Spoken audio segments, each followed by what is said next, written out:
அனைவருக்கும் வணக்கம். இன்றைக்கி நம்ம என்ன பார்க்க போகிறோம்னா டெஸ்ட் நம்பர் 6 ரைட்டுங்களா. இதுக்கு மேலே 5 டெஸ்ட்டு போட்டாச்சு.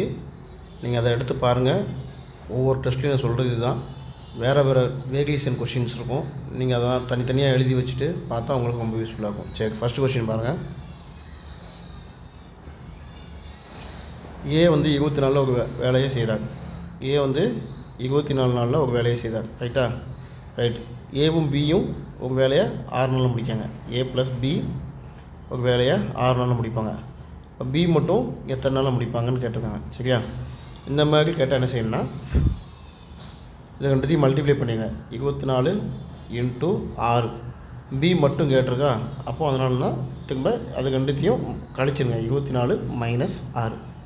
அப்போ எவ்வளோ வரும்? 24 × 6 /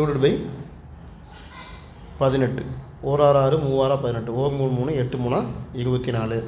ஸோ ஆப்ஷன் பி. ரைட்டா? இப்போ பி மட்டும் எத்தனை நாளில் செய்வாங்க? 8 நாளில் செய்வாங்க. ரைட்டுங்களா? ஓகே. டைம் அண்ட் ஒர்க்கு நம்ம ஃபுல் கிளாஸும் போட்டிருக்கோம். 4 பார்ட் 5 பார்ட் இருக்குது. அது நீங்கள் பார்த்தீங்கன்னா கொஞ்சம் யூஸ்ஃபுல்லாக இருக்கும். ரைட். அடுத்த கொஷின். இந்த கொஷின் பாருங்கள். 4 டைப்பிஸ்ட்டு 12 நாளில் ஒரு வேலையை செய்வாங்க. அதாவது men1 × day 1 = m2 × day 2. சரியா? 4 டைப்பிஸ்ட்டு எத்தனை நாள் செய்வாங்க? 12 நாள் செய்வாங்க. = 2 டைப்பிஸ்ட் எக்ஸ்ட்ரா சேர்ந்துட்டாங்க. சரியா? மேலும் 2 தட்டச்சர்கள் கூடுதலாக சேர்ந்தால் எத்தனை நாள் இந்த வேலையை முடிக்க முடியும்? அப்போது ஆல்ரெடி 4 மென்னா இப்போ 2 பேர் கூட சேர்ந்ததுனா 6 பேர் ஆயிடுவாங்களா? அவங்க எத்தனை நாளில் முடிப்பாங்கன்னு கேட்டிருக்காங்க. ரைட். இப்போது 1 6 6 2 6 12. அப்போ x = 4 × 8. ஸோ எத்தனை நாள் முடிப்பாங்க? 8 நாள் முடிப்பாங்க. B option. ரைட். அடுத்தது 3வது கொஷின் பாருங்கள். ஏ மற்றும் பி ரெண்டும் சேர்ந்து 30 நாளில் ஒரு வேலையை செய்வாங்க. அதாவது ஏ ப்ளஸ் பி ரெண்டும் சேர்ந்து எத்தனை நாள் செய்வாங்க? ஒரு வேலையை 30 நாளில் செய்வாங்க. சரியா? ஓகே தான் டோட்டல் ஒர்க். ரைட். இப்போது என்ன நடக்குன்னா 2 பேரும் சேர்ந்து 20 நாள் வேலையை செஞ்சுட்டாங்க. 2 பேரும் சேர்ந்து எத்தனை நாள் வேலை செஞ்சுருக்காங்க? 20 நாள் வேலை செஞ்சுட்டாங்க. ரைட்டா? 20 நாள் வேலை செஞ்சுட்டாங்கன்னா அப்பாவுக்கு மிச்சம் எத்தனை வேலை இருக்குது? 30ல் 20 போனால் 10. சரியா? யாருக்கு? ஏ ப்ளஸ் பிக்கு மிச்சம் எத்தனை வேலை இருக்குது? 10 வேலை இருக்குது. ரைட்டா? இந்த வேலையை என்ன செஞ்சிட்டாங்க? பி போயிட்டாங்க. பி போனதுக்கப்புறம் யார் செய்தானா? இப்போது ஏ ப்ளஸ் பி 30 நாள் வேலையை 20 நாள் செஞ்சுட்டாங்க. அப்போ மிச்சம் 10 நாள் இருக்குது. ஓகேவா? மிச்சம் 10 நாள் இருக்குது. ஏ ப்ளஸ் பியோட 10 நாள் வேலையை யார் செய்வானா? மிச்ச வேலையை யார்? ஏ வந்து 20 நாளில் செய்வார். ரைட்டா? ஸோ ஏ மட்டும் அந்த வேலையை செய்யறதுக்கு எவ்வளோ நாள் ஆகும்னு கேட்டிருக்காங்க. சரி, ரைட். இப்போ இதை மட்டும் எடுத்துங்க. இதுதான் ரிமைனிங் மெத்தடுங்கிறது. அதான் மிச்ச வேலையை வச்சு செய்கிறது. சரி. அப்போது 10 of a + b = ரைட். அந்த வேலையை தான் 10 இவங்க ஏ ப்ளஸ் பியோட ரிமைனிங் வேலையை தான் யார்? ஏ செய்தா. அதனால் அது = 20a. ரைட்டா? சரி. அப்போது ஏ ப்ளஸ் பி / அந்த ஏ இங்கே வந்துடும். = கழிச்சிட்டு அப்போ டிவைட் ஆகும். ஓகேவா? அப்போ 20 இந்த 10 இங்கே வந்துடும். ரைட்டா? அப்போ ஏ ப்ளஸ் பி கேன்சல் பண்ண எவ்வளோ வரும்? ஏ ப்ளஸ் பி வந்து 2, ஏ வந்து 1. உங்களோட எஃபிஷியன்சி. இப்போ ஏ மட்டும்தான் கேட்டிருக்காங்க. டோட்டல் ஒர்க் எப்படி கண்டுபிடிக்குன்னா ஆல்ரெடி இங்கே கொடுத்துருக்க 30. ஏ ப்ளஸ் பி 2 இருக்குது. அப்போது 2 × 30. ரைட்டா? 2 எவ்வளவு? 60. இதுதான் டோட்டல் ஒர்க். இந்த ஒர்க்கை யார் செய்வாங்க? ஏ மட்டும் எத்தனை நாள் செய்வாங்கன்னு கேட்டிருக்காங்க. ஆல்ரெடி ஏக்கு நம்ம எஃபிஷியன்சி இருந்தது 1. ஸோ / 1. அப்போ எத்தனை? ஏ மட்டும்னா 60 நாளில் செய்வார். Option A. அடுத்த கொஷின். இந்த கொஷின் பாருங்கள். இதில் அடுத்து என்ன படம் வரும் அப்படின்னு கேட்டிருக்காங்க. ரைட்டா? ரைட். இது எப்படி பாருங்கள். இங்கே இது எல்லாமே நம்ம ப்ரீவியஸ் இயர் கொஷின்ஸ் தான். ஸோ இதே வரதுக்கு வாய்ப்பு இருக்கும். சரி, பார்த்துக்கோங்க. இதே மாடலில் வரும். ரைட். இப்போ பாருங்கள். இது ஒரு பென்டகன். அதாவது 5 சைடு இருந்தால் அது பேர் பென்டகன் சொல்லுவோம். அந்த பென்டகனுக்குள்ளே ஸ்கொயர் இருக்கா? அடுத்த படம் வந்திருக்கு. இந்த பென்டகனுக்கு வெளியிலே ஸ்கொயர் வந்துட்டு. ஓகேவா? அதாவது உள்ளே உள்ள படம் வெளியே வருது. ஓகேவா? அதே மாதிரி இங்கே பாருங்கள். முக்கோணத்துக்கு உள்ள வட்டம் இருக்குது. இப்போ அடுத்த படம் என்ன இருக்கும்? முக்கோணத்துக்கு வெளியில் வட்டம் வரும் மேலே. ரைட்டா? அப்போ இது எந்த ஆப்ஷனில் இருக்குது? டி ஆப்ஷனில் இருக்குது. So option C. ரைட்டா? ஓகே. அடுத்த கொஷின். இந்த கொஷின் பாருங்கள். ஒரு உலோக கலவை இருக்குது. அதாவது கலவைனா அலாய். அலாய்னா என்ன அர்த்தம்னா 2 மெட்டல் அல்லது ஒரு மெட்டல் 4 மெட்டல் இந்த மாதிரி சேர்ந்தது தான் கலவைன்னு சொல்லுவோம். சரி, ரைட்டு. அதில் 26% வந்து தாமிரம் உள்ளது. ஓகேவா? அப்போ 260 கிராம் தாமிரத்தை பெற அந்த உலோக கலவை எவ்வளவு தேவைப்படுன்னு கேட்டிருக்காங்க. சரியா? ரைட்டு. ஃபஸ்ட்டு பாருங்கள், 26% எழுதுங்க. 26% என்னது? 26/100. ரைட்டா? ரைட். இது தாமிரம்னா காப்பர். ஓகேவா? இது வந்து அலாய்ஸ், அந்த கலவை. ஓகே. இப்போ என்ன கேட்டிருக்கு? இது 260 கிராமாக மாறணும். ரைட். இப்போ என்ன செய்யலாம்? இது 260 கிராமாக மாறினா என்ன செய்யணும்? இன்ட்டு 10. அப்போ கீழேயும் 10ஆல் பெருக்கிடுங்க. ஏன்னா ஒரு சைடு பெருக்கணும், 2 சைடும் பெருக்கணும். ஸோ அப்போ 260/1000. ரைட்டா? இப்போ இது 260 கிராமாக மாறணும்னா அந்த கலவை எவ்வளோ தேவைப்படுது? 1000 கிராம் தேவைப்படுது. ஓகேவா? So option A. ரைட்டா? அடுத்த கொஷின். இந்த கொஷின் பாருங்கள். அதாவது சிம்பிள் இன்ட்ரெஸ்ட்டில் ஒரு அமௌண்ட் வந்து பிரின்சிபல் வந்து 800 ரூபா. ரைட்டா? இது வந்து 3 வருஷத்தில் 956 மாறுது. ரைட்டா? ரேட் ஆஃப் பர்சன்டேஜ் தெரியாது. சரி, இப்போ ரேட் ஆஃப் பர்சன்டேஜ் வந்து 4% அதிகமாகுது. அதாவது எவ்வளோனா +4% அதிகமாகும்போது இந்த அமௌண்ட்டு வந்து என்னவா மாறும் அப்படின்னு கேட்டிருக்காங்க. ரைட்டா? சரி, ரைட்டு. இது எப்படி ஈஸியாக செய்யலாம்னா, இங்கே 3 வருஷம் ரேட் ஆஃப் இன்ட்ரெஸ்ட் வந்து எவ்வளவு? 4 × 4. அப்போ எத்தனை? 12% மொத்தமாக. இப்போ நார்மலாக நம்ம நினச்சிக்குவோம், சிம்பிள் இன்ட்ரெஸ்ட்னால் principal number of years into rate of interest தானே. ஸோ அதனால தான் நம்பர் ஆஃப் இயர்ஸையும் ரேட் ஆஃப் இன்ட்ரெஸ்ட்டையும் பெருக்கியிருக்கான். ஸோ இயர்ஸ் எத்தனை? 12%. இப்போ 800ல் 12% பாருங்கள் எவ்வளோ ஆகும்? 20 கேன்சல். 1880 96 ஆகும். ரைட்டா? இந்த 96 என்ன பண்ணணும்னா, நம்ம ஆல்ரெடி அமௌண்ட் ஒன்று மாறிச்சில் 800லேருந்து 956 அது கூட கூட்டிடுங்க. அவ்வளோதான். 956 96 6 12 மீதி 1 10 15 மீதி 1 10. அப்போ அந்த அமௌண்ட் வந்து 1052 மாறும். ரைட்டுங்களா? இது ஷார்ட் மெத்தடு. நீங்கள் வந்து இன்னொரு படியும் செய்யலாம். எப்படின்னா, இதுக்கு ரேட் ஆஃப் இன்ட்ரெஸ்ட் கண்டுபிடிச்சிட்டு ஃபார் எக்ஸாம்பிள் இதுக்கு ரேட் ஆஃப் இன்ட்ரெஸ்ட் ஒரு எக்ஸாம்பிளுக்கு சொல்லுவேன். ஒரு 6 கிடைக்குன்னு வச்சுக்கோங்களேன்.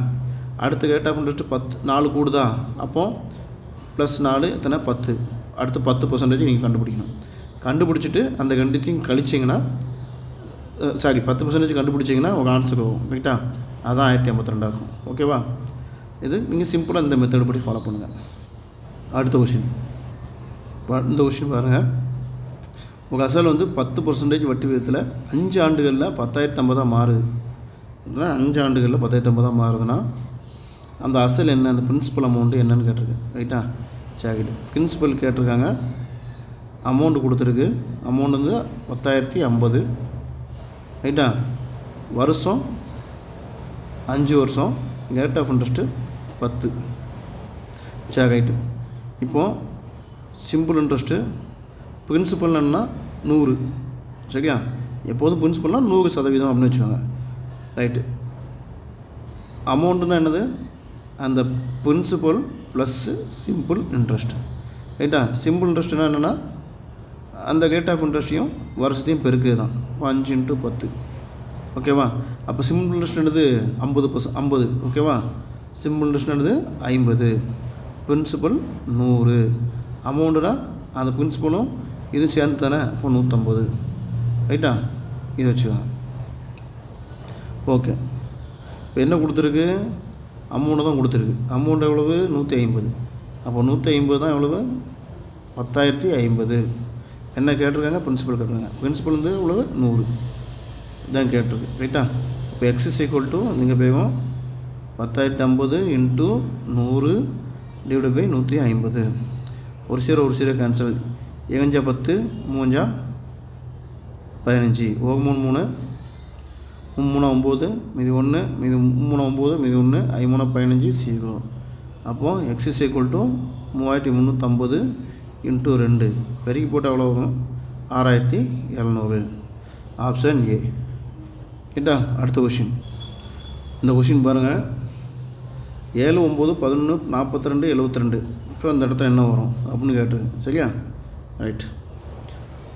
Previous year questions. ஓகேவா? சரி. இந்த மாதிரி மாடல் வந்தால் எப்படி செய்யணும் பாருங்கள். ஒன்றும் இல்லை, இந்த 7ஐயும் 42ஐயும் கம்பேர் பண்ணுங்கள். 7 இன்ட்டு 7 + 1 ஈக்குவல் டு 42. சாரி, 7 - 1. சரியா? 7 - 1. அப்போ என்ன ஆகும்? 7 × 6. இதுதான் 42. ஓகேவா? ரைட். அடுத்து பாருங்கள். 9ஐயும் இதையும் கம்பேர் பண்ணுங்கள். 9 × 9 - 1 ஈக்குவல் டு 72. அதாவது 9 × 8 தான் 72. இப்போ அடுத்தது இங்கே 11 × 11 - 1. ஓகேவா? அப்போ 11 × 10 எவ்வளோ வரும்? 110. So option D. ரைட்டுங்களா? அடுத்த கொஷின்ஸ். ஹெச்சிஎஃப் எல்சிஎம்மும் 12 140 கொடுத்துட்டாங்க. ஒரு நம்பர் 36. அப்போ இன்னொரு நம்பர் என்ன? இந்த ஃபார்முலா எல்லாம் தெரியும். HCF into LCM equal to ஒரு number into another number. Right. HCF எவ்வளவு? 12. எல்சிஎம் 144 ஈக்குவல் டு ஒரு நம்பர் வந்து 36. இன்னொரு நம்பர் என்னென்னு கேட்டிருக்கு. சரி, ரைட். இப்போ என்ன செய்யலாம்? 12 × 144. இந்த 36 இங்கே வந்துடும். இப்போ டிவைடில் வந்துடும். Equal X. ஓக் 12 3 12 36. ஓக் 3 3 4 3 12 மீதி 2 8 3 24. Option D. ரைட்டுங்களா? அடுத்த கொஷின்ஸ். இப்போ இந்த கொஷின் பாருங்கள். அதாவது ஒரு காம்பவுண்ட் இன்ட்ரெஸ்ட்டுக்கு கூட்டு வட்டிக்கு 5%க்கு 5% ரேட் ஆஃப் இன்ட்ரெஸ்ட்டு 2 வருஷத்துக்கு காம்பவுண்ட் இன்ட்ரெஸ்ட் எவ்வளோ கிடைக்குன்னா 246. பிரின்சிபல் அமௌண்ட்டு தெரியாது. ரைட்டா? இப்போது அதே அமௌண்ட்டுக்கு அதே பிரின்சிபல் அமௌண்ட்டுக்கு 3 வருஷத்துக்கு 6%க்கு சிம்பிள் இன்ட்ரெஸ்ட்டு என்ன கிடைக்கும்னு கேட்டிருக்காங்க. ரைட்டா? இப்போ நம்ம பிரின்சிபல் தெரியணும். தெரிஞ்சால் தான் கண்டுபிடிக்க முடியும். பிரின்சிபல் எப்படி கண்டுபிடிக்கலாம்? 5% அதை வச்சு கண்டுபிடிங்க. என்ன கொடுத்துருக்கு? 5% காம்பவுண்ட் இன்ட்ரெஸ்ட்டில். ஸோ 5% எப்படி எழுதலாம்? 5/100. அடித்த அளவு 1/20. ரைட்டா?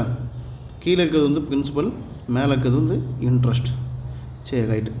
அப்போ பிரின்சிபல் இங்கே அமௌண்ட் வச்சுக்கோங்க. அமௌண்ட் என்னென்னா இந்த பிரின்சிபலும் இன்ட்ரெஸ்ட்டையும் கூட்டினா அதான் அமௌண்ட்டு. சரி, பிரின்சிபல் 20. அமௌண்ட் வந்து எவ்வளோ? 20 + 1 21. ரைட்டு. எத்தனை வருஷத்துக்கு? 2 வருஷத்துக்கு கொடுத்துருக்கு. அப்போ ஸ்கொயர் பண்ணிங்க. அப்போ பிரின்சிபல் வந்து எவ்வளவு? 400. அமௌண்ட் வந்து 421. ரைட்டா? இப்போ நமக்கு இன்ட்ரெஸ்ட் வேணும்னு என்ன செய்வோம்? அமௌண்ட்டில் இருந்து பிரின்சிபலை கழிச்சா அதுதான் உங்களுக்கு காம்பவுண்ட் இன்ட்ரெஸ்ட். சரி, அப்போது 421 4 போனால் எவ்வளவு? 21. அப்போ 21 தான் நமக்கு என்னது? அந்த வட்டி. ஓகேவா? இந்த 21 தான் நமக்கு என்ன கொடுத்துருக்கு? 246 கொடுத்துருக்கு. So 21 equal to 246. ஓகேவா? அப்போ பிரின்சிபல் தான் நம்ம கண்டுபிடிக்க போகிறோம். பிரின்சிபல் எவ்வளோ? 400. 400 வந்து எவ்வளவு? ரைட். ஒரு 21 சாரி, இங்கே ஒரு மிஸ்டேக் இருக்குது. 441. ரைட்டுங்களா? 21 ஸ்கொயருக்கு 441. ரைட். அப்போது இந்த 441 400 போச்சுன்னா எவ்வளவு? 41. ரைட்டா? அப்போ நமக்கு என்னது? 41 தான் இன்ட்ரெஸ்ட். சரியா? அப்போ அந்த 41 தான் எவ்வளோன்னு கொடுத்துருக்கு? 246. அப்போ பிரின்சிபல் வேணும். அப்போ 4 வந்து எவ்வளவு? ரைட்டு. 41 எவ்வளோ ஆகும்? 6 41 41 × 6 4 24. 6 41 240 ஆகும். ரைட். ஓகேவா? அப்போ X is equal to principal எவ்வளோ ஆகும்? 400 × 6 2400. ரைட்டா? ஓகே. அப்போ நம்ம பிரின்சிபல் கிடச்சிட்டு இந்த 2400 6% 3 வருஷத்துக்கு சிம்பிள் இன்ட்ரெஸ்ட் கேட்டிருக்காங்க. ரைட்டா? அப்போ 2400 பிரின்சிபல் நம்பர் ஆஃப் இயர்ஸ் எத்தனை? 3 into rate of percentage 6%. Rate of பர்சன்டேஜ்னா 6/100. ரைட்டா? அப்போது அந்த 2 0க்கு 2 0 கேன்சல் ஆகிடும். அப்போ எனக்கு 24 × 18 எவ்வளோ ஆகும்? 4 8 32, மீதி 3 8 16 19, அப்புறம் 4 2 கூட்டினா 2 3 1 3 4 ரைட்டா? 432 ரைட்டுங்களா? ரைட்.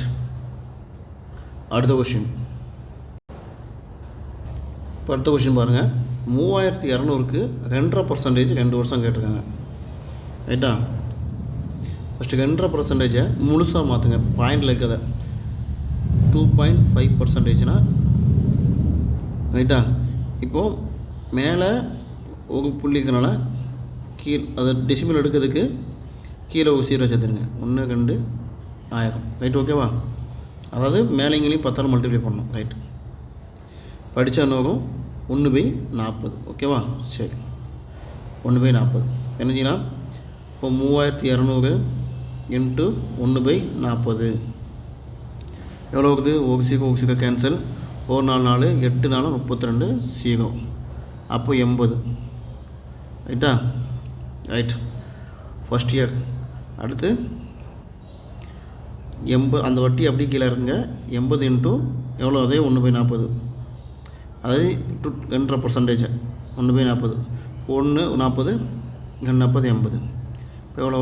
2 ரைட்டா? ரைட். இப்போ என்ன செய்யணும்னா 2 வருஷத்துக்குனால மேலே உள்ள வட்டியை 2ஆல் பெருக்கணும், கீழே உள்ள வட்டியை 1ஆல் பெருக்கணும். ரைட்டா? ரைட். அப்போ எவ்வளோ ஆகும்? 82 160 ப்ளஸ் 2 1 2. இப்போ எவ்வளோ ஆகும்? 162 ரைட்டுங்களா? Option B. ஓகே. அடுத்த கொஷின். எதுக்கு இந்த 2 1 ஆளாக பெருக்குவோன்னா பாருங்கள், 10% எடுத்துக்கோங்க. 10%னா 10/100 படித்தா 1/10. சரியா? 10 தான் உங்களுக்கு பிரின்சிபல். 10 அமௌண்ட்டுங்கிறது 2 சேர்த்து அமௌண்ட் இஸ் ஈக்குவல் டு 11. இது ஃபஸ்ட் இயர். 2ஆவது வருஷம்னா ஸ்கொயர் பண்ணுவோம். ஸ்கொயர் போட்டாச்சுன்னா எவ்வளவு? இது 100, இது 121. 121 எப்படி எழுதலாம்? 100 + 21 எழுதலாம். ரைட்டா? ஸோ உங்களுக்கு இந்த 100ம் இந்த 100ம் 1. ஸோ பிரின்சிபல் இது வந்து பிரின்சிபல். 21ங்கிறது வட்டி. 21 எப்படின்னா 2 1. ஓகேவா? ஸோ அதனால தான் 2 1ஆல் நம்ம மல்டிப்ளிகேஷன் பண்ணுவோம். ரைட்டுங்களா? அடுத்த கொஷின். இந்த கொஷின் பாருங்கள். 2/10 பாதி என்னன்னு கேட்டிருக்காங்க. இதில் பாதி என்ன? இந்த பாதி எவ்வளவு? 2/5 1/5 இந்த மாதிரிலாம் போடக்கூடாது, அதெல்லாம் தப்பு. 2/10க்கு பாதி எவ்வளோனா 2/9. ஓகேவா? ஓகேவா? அப்போ ஆப்ஷன் பி. அது எப்படின்னா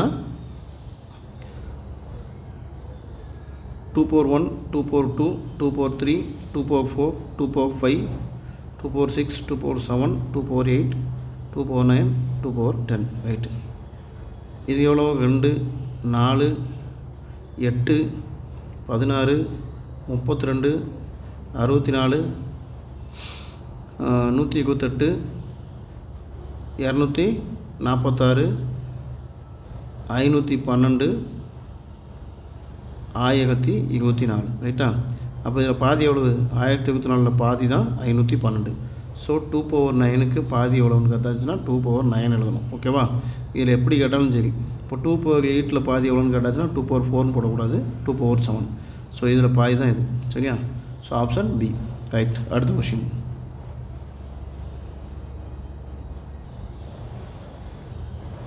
இப்போ என்ன கேட்டிருக்கு இந்த கொஷினில்? ரெக்டாங்கிள் இருக்குது, ஒரு ரெக்டாங்கிள் இருக்குது. சரியா? ஒரு சைடு வந்து 5. ஸோ சின்ன சைடு வந்து 5. டயகனல் வந்து எவ்வளவு? 13. அப்போது எதை கேட்டிருக்கு? ஏரியா கேட்டிருக்காங்க. பரப்பளவு.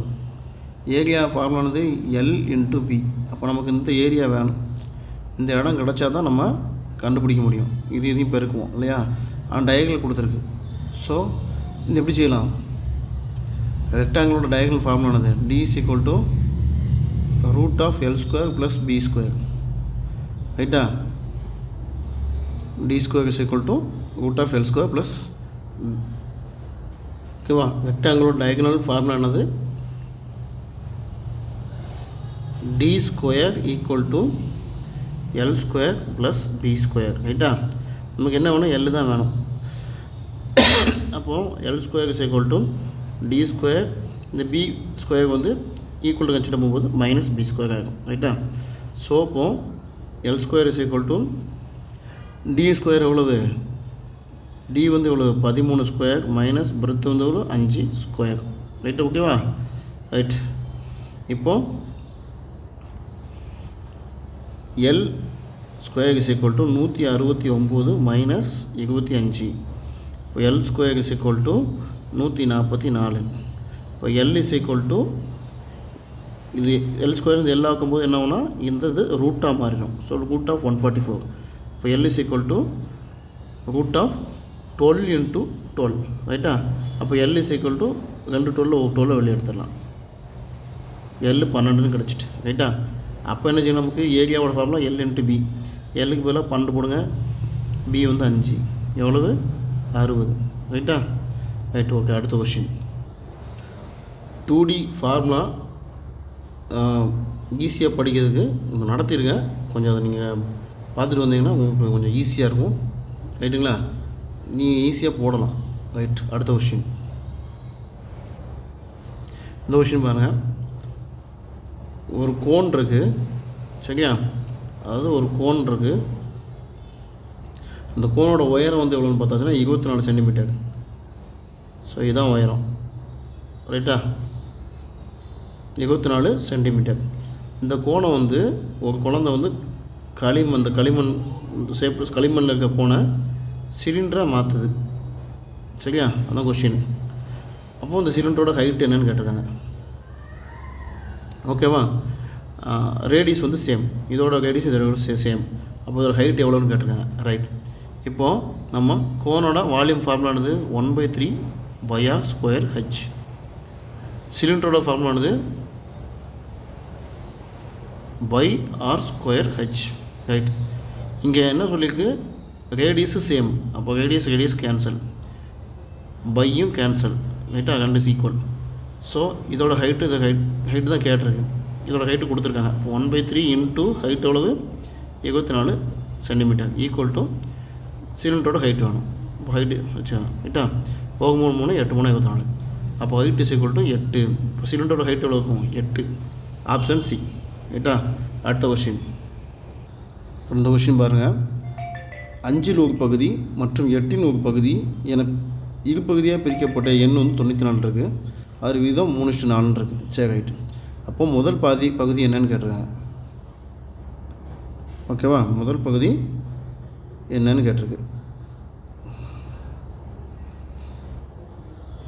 எப்படி பிரிச்சிருக்கு? 3:4. ரைட்டா? இது எவ்வளவு? 5 ஒரு பகுதி ஈக்குவல் டு 3. அதுமாதிரி இது என்ன? 8 ஒரு பகுதி 1/8 ஈக்குவல் டு 4. ரைட்டா? அப்போ அந்த ரேஷியோ எப்படி பார்க்கும்? 5 இங்கே போய்க்குமா? அப்போ 15:8 இங்கே போய்க்கும். இப்போ 8 நாளா 32. அப்போது இந்த ரேஷியோ வந்து இப்படி தான் இருக்குது. கரெக்டா? முழு ரேஷியோ இது வந்து பிரித்ததுனால 5 ஒரு பகுதின்னு பிரித்ததுனால அதை இப்போ நம்ம முழுசாக மாற்றிருக்கோம். ரைட்டு. இப்போ முதல் பகுதி எவ்வளோவா இருக்குன்னு கேட்டிருக்காங்க. முதல் பகுதி எப்படி கண்டுபிடிக்கலாம்? ஃபஸ்ட்டு கீழே வந்து ரெண்டுத்தையும் கூட்டி போட்டுருங்க. அப்போ 32 + 15 47. எது கேட்டிருக்கு? முதல் பகுதி கேட்டால் ஃபஸ்ட்டுக்குள்ளது எழுதிங்க. ரெண்டாவது பகுதி கேட்டால் ரெண்டாவதுக்குள்ளது எழுதிருங்க. இன்ட்டு எதை பிரிச்சுருக்காங்க? எந்த அமௌண்ட்டா? 94 தான். So into 94. 47 47 47 94. இப்போ 15 × 2 30. Option B. ரைட்டா? ஓகே. அடுத்த கொஷின். இப்போ இந்த கொஷின் பாருங்கள். 2 எண்களுக்கு உள்ள விகிதம் வந்து 3:5. 3:5. அதை ரெண்டுலேயும் 10 கூட்டினா அந்த ரேஷியோ 5:7 மாறுது. அப்படின்னா இந்த சின்ன எண்ணெய் என்னன்னு கேட்டிருக்காங்க. சிறுசு. அப்போ இந்த நம்பர் என்னென்னு கேட்டிருக்காங்க. ஸோ 3:5 10 கூட்டுதமா? +10 +10 கூட்டினா என்ன ரேஷியோ ஆகுது? 5:7 ஆகுது. 5:7. ரைட்டா? ரைட். இப்போ இதையும் பெருக்கிடுங்க. 25 மைனஸ் இதையும் பெருக்குங்க 21 ஈக்குவல் டு அதேமாதிரி இதையும் பெருக்குங்க 7 × 10 70 மைனஸ் இந்த இதையும் பெருக்கிடுங்க 5 × 10 50 அப்போது இதில் கழிச்சா 4 = 20. 1 எவ்வளவு? ஒரு 4 4 5 4 20. அப்போ 1 = 5. நமக்கு சின்ன நம்பர் கேட்டிருக்காங்க. அப்போது 3 கூட பெருக்கிடுங்க. 3 × 5 எவ்வளவு? 15. ஸோ சின்ன நம்பருக்கு வந்து 15. பெரிய நம்பர் கேட்டால் அந்த 5 கூட பெருக்கிடணும். அப்போ 5 × 5 25. கேட்டுங்களா? ஓகே. அடுத்த கொஸ்டின் பாருங்கள். 12ஆல் வகுப்படக்கூடிய ஃபஸ்ட்டு 10 நம்பரோட கூடுதல் கண்டிருக்கு. ஸோ 12 + 24 + 36 இப்படி போச்சுன்னா ஃபஸ்ட்டு 10 நம்பர் 12ஆல் வகுப்படக்கூடியது. அப்போது 10 × 12 எவ்வளவு? 120. ஸோ 120 வரைக்கும் இதுக்குள்ளே உள்ள நம்பரை இதோட கூடுதல் கேட்டிருக்காங்க. சரியா? சரி, எப்படி செய்யலாம்? 12 வெளியே எடுத்துருங்க. எடுத்தாச்சுன்னா ஆகும் 1 + 2 + 3 ... 12 10. ரைட்டா? ரைட். இப்போது என்ன எழுதுவோம்? இந்த இதுக்கு என்ன ஃபார்முலா? n × n + 1 / 2. ரைட்டா? இப்போ என்னங்கிறது லாஸ்ட் டைம் இந்த 10. அப்போ 10 × 10 + 1 எவ்வளவு? 11 / 2 × இந்த 12. ரைட்டா? அப்போது 12 × இந்த அடிச்ச அளவுக்கு 1 2 5 10. ரைட்டா?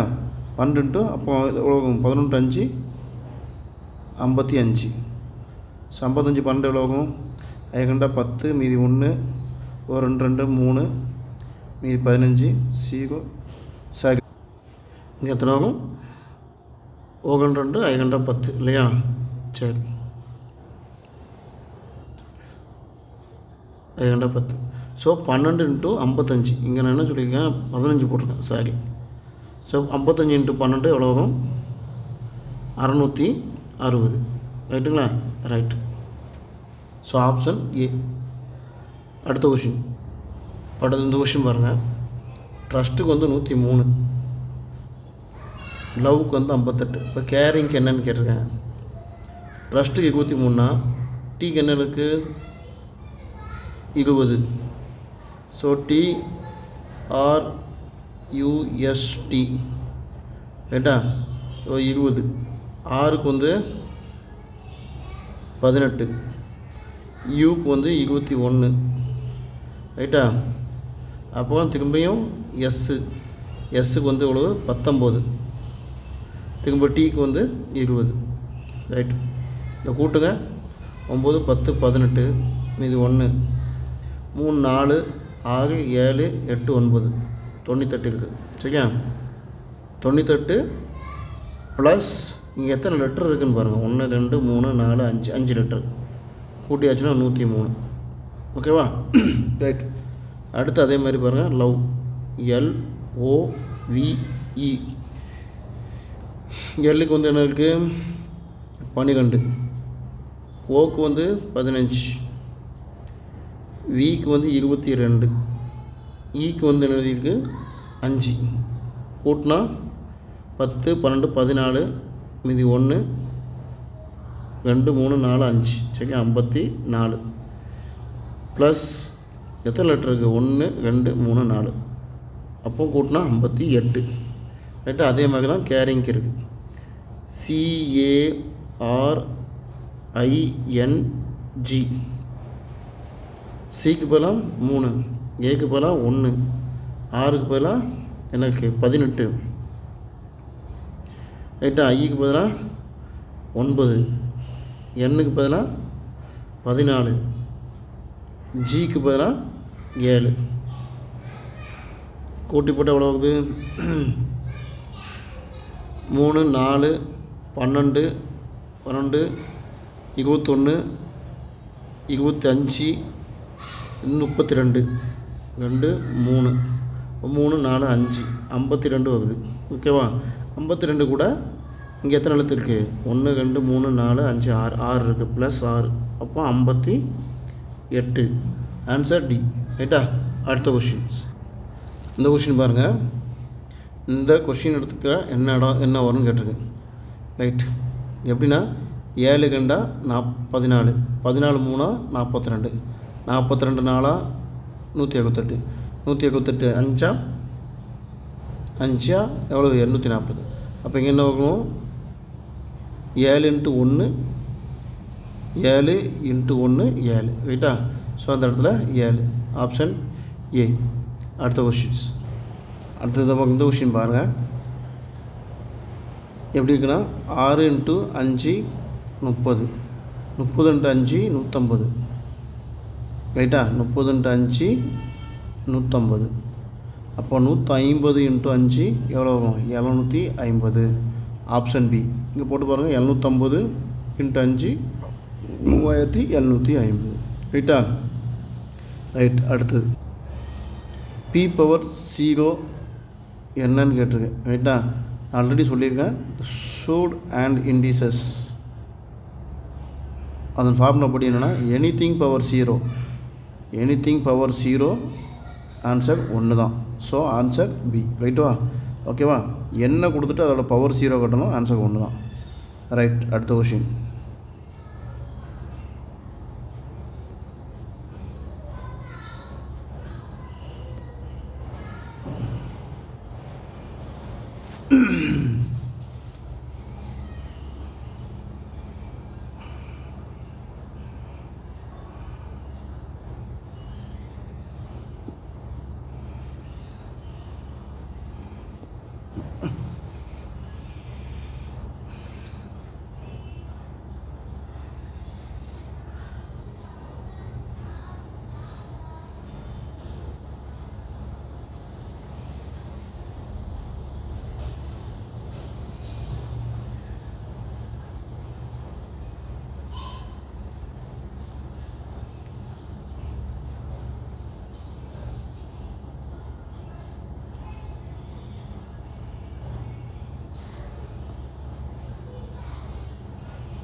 சரி, இந்த கொஷின் பாருங்கள். உங்களுக்கு பேரலோகிராம் இருக்குது ரைட்டா. பேரலோகிராம் இருக்குது. பேரலோன்னா சாய்ஸ் தரும். இணைகரம் சரியா. அந்த பேரலோகிராம் இருக்குது. இந்த பேரலோகிராமோட பேஸ் வந்து 3 மடங்கு ஹைட்டோட. ஸோ இதான் ஹைட்டு சரியா. இந்த ஹைட்டோட 3 மடங்கு இருக்குது. ஹைட்டு வந்து 8 சென்டிமீட்டர் ரைட்டா. ஓகே. இதோட பேஸ் வந்து எவ்வளோ இருக்குங்க 3 மடங்கு. அப்போ ஹைட்டு 8னா இதோட 3 மடங்குனா எவ்வளோ இருக்கும் 8 × 3 24 சரியா. அப்போ பேஸ் வந்து 24. என்ன கேட்டிருக்கு ஏரியா கேட்டிருக்கான். பேரலோகிராமோட ஏரியா என்னது பேஸு இன்ட்டு ஹைட். ஓகேவா. அப்போ பேஸ் வந்து எவ்வளவு 24, ஹைட்டு வந்து எவ்வளவு 8. பேஸ் இன்ட்டு ஹைட் அதோட ஏரியா வந்து. சரி, பெருக்கம் எவ்வளோ ஆகும் 4 × 32 2 மீதி 3 8 14 19. ஸோ 192 ஆப்ஷன் பி ரைட்டா. ஓகே. அடுத்த கொஷின் பாருங்கள். அதாவது ஒரு 5 டிஜிட் நம்பர் ரைட்டா. Greatest 5 digit number. அப்போது ட்ரிபிள் இதுதான் கிரேட்டஸ்ட் 5 டிஜிட் நம்பர் ரைட். எந்த ஒரு 5 டிஜிட் நம்பர் வந்து 3 5 8 12ஆல் வகுக்கும் போது ரிமைனிங் மிச்சம் வந்து 2 தருது அப்படின்னு கேட்டிருக்காங்க ரைட். ஓகே. இது எப்படி செய்யலாம்னா இந்த மாதிரி கொடுத்தா என்ன செய்யணும், இதுக்கு எல்சிஎம் எடுத்துங்க. அப்போது எல்சிஎம் ஆஃப் 3 5 8 12 ரைட்டா. எல்சிஎம் ஈஸியாக எடுக்குதுன்னு அப்படின்னா நான் ஹெச்சிஎஃப் எல்சிஎம் பாடம் போட்டிருக்கேன். அதை கொஞ்சம் நீங்கள் பார்த்தீங்கன்னா உங்களுக்கு அது நல்லா புரியும். ஹெச்சிஎஃப் எல்சிஎம்மில் எல்லா கொஷினும் போட்டிருக்கேன், நீங்கள் கொஞ்சம் செக் பண்ணி பாருங்கள் ரைட்.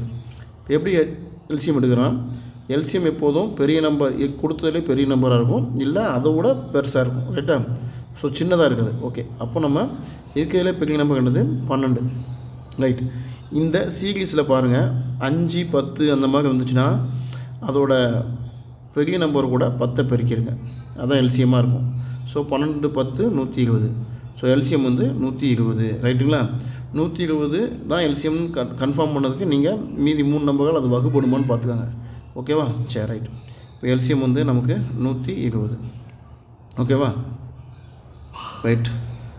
பாருங்கள் எல்சிஎம் வந்து 120 எடுத்தாச்சு ரைட். இப்போ என்னென்னா இந்த கொஷினில் பாருங்கள் மொதல் 3 நம்பர் எல்லாத்துலேயும் ஈக்குவலாக இருக்குது. ஸோ அதை கேன்சல் பண்ணிக்கோங்க. மிச்சம் எனக்கு 72, 58, 60, 62. இந்த 120 எதில் வகைப்படும் பாருங்கள். 60 மட்டும்தான் வகைப்படும், மீதி இது வகைப்படாது. ஸோ ஆப்ஷன் சி இதான் ஆன்சர் அப்படின்னு போட்டால் தப்பு வந்துடும். என்ன ரீசன்னா அவருக்கு அடுத்து ஒன்று கொடுத்துருக்காங்க, ரிமைனிங் 2 வரணும்னு கொடுத்துருக்காங்க. இப்போ ரிமைனிங் 2 வரணும்னு நினச்சிங்கன்னா அது கூட மிச்சம் 2 கூட்டிடுங்க. இப்போ 99962. ஓகேவா? So answer D. ரைட்டா? ரைட். அடுத்த கொஷின். இந்த கொஷின் பாருங்கள். ஒரு குடும்பத்தில் 2 குழந்தைகள் இருக்குது. குறைஞ்சது ஒரு பெண்ணாவது இருக்கணும்னு கேட்டுருக்காங்க. சரிங்களா? குறைஞ்சது ஒரு பெண்ணாவது இருக்கணும். ரைட். இப்போ 2 சில்ட்ரன்ஸ். ஃபஸ்ட்டு பாயாக இருக்கலாம், 2வது பையனும் 2வது குழந்தையும் பாயாக இருக்கலாம். சரியா? அடுத்தது ஃபஸ்ட்டு பையன் 1 பாயாக இருக்கலாம், 2வது குழந்தை கேளாக இருக்கலாம். அடுத்த ஆப்ஷன் 3வது குழந்தை கேளாக இருக்கலாம், 2வது குழந்தை பாயாக இருக்கலாம். ரைட்டா? அடுத்து ஃபஸ்ட்டு குழந்தை கேளாக இருக்கலாம், 2வது குழந்தையும் கேளாக இருக்கலாம். சரியா? ஸோ மொத்தம் எத்தனை பாசிபிலிட்டிஸு? 4 பாசிபிலிட்டிஸ் இருக்குது. 1 2 3 4. சரி, 4. இதில் எத்தனை ஒரே ஒரு குழந்தையாவது பெண்ணாக இருக்கும் அப்படின்னா எத்தனை பாசிபிலிட்டிஸ் இருக்குது? ஒரு கேள், இங்கே 1 ஏதாவது ஒரு குழந்தையாக கேளாக இருக்கணும். ஸோ அப்போ மொத்தம் 3 பாசிபிலிட்டிஸ் இருக்குது. 3. So answer 3/4. ரைட். 6வது டெஸ்ட்டு முடிஞ்சிச்சு. ஓகேங்களா? ரைட். அடுத்து 7வது டெஸ்ட் வரும். எல்லா டெஸ்ட்டும் செஞ்சு பாருங்கள். நீங்கள் இந்த டெஸ்ட்டில் இதில் உள்ளது நீங்கள் செஞ்சு பார்த்தாலே போதும், மேக்ஸிமம் மார்க் எடுத்துடலாம். ஓகேங்களா? குரூப் 2, குரூப் 4, குரூப் 1 வரைக்கும் உள்ள கொஷின்ஸ் கூட நம்ம எடுத்து போட்டுட்டு தான் இருக்கோம். ஸோ நீங்கள் இந்த 25 டெஸ்ட்டு கொடுக்க 25 டெஸ்ட்டை போட்டு பார்த்தாலே போதுமானதாக இருக்கும். ரைட்டுங்களா? தேங்க்யூ.